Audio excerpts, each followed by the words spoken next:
In the midst of ongoing efforts to preserve places for artists to do their work in Austin, many would argue the city is not producing policies quickly enough. KXAN's Kylie McGivern takes us to Slackerville on South 1st Street, a space for creatives soon to become another casualty.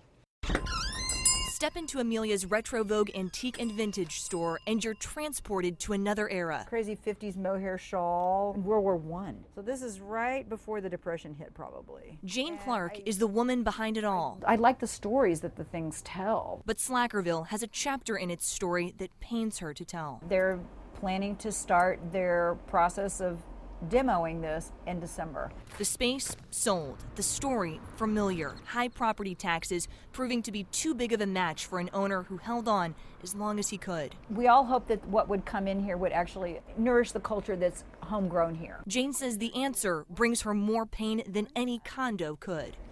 It's going to be storage units. The city hasn't made a law to prevent that happening. We've been talking about this problem for over a decade, in some places over 20 years.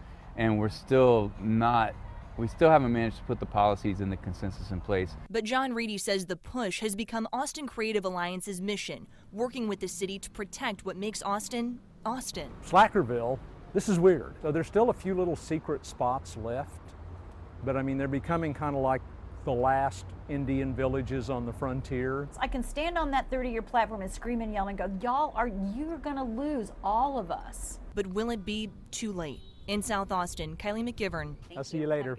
You too. Bye-bye. KXAN News.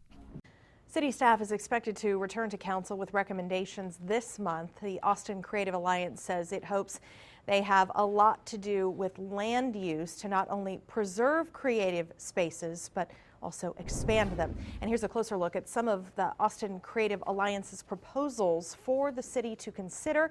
The group wants to create enterprise zones using first floor space in offices or galleries for creative space. They want to redevelop the area around Red River, creating a district focused on attracting visitors with live music year-round. They also want to establish a land trust to preserve current space and empower ownership and stability of the arts. And in 2018, they want to give voters the opportunity to fully fund ideas through a bond.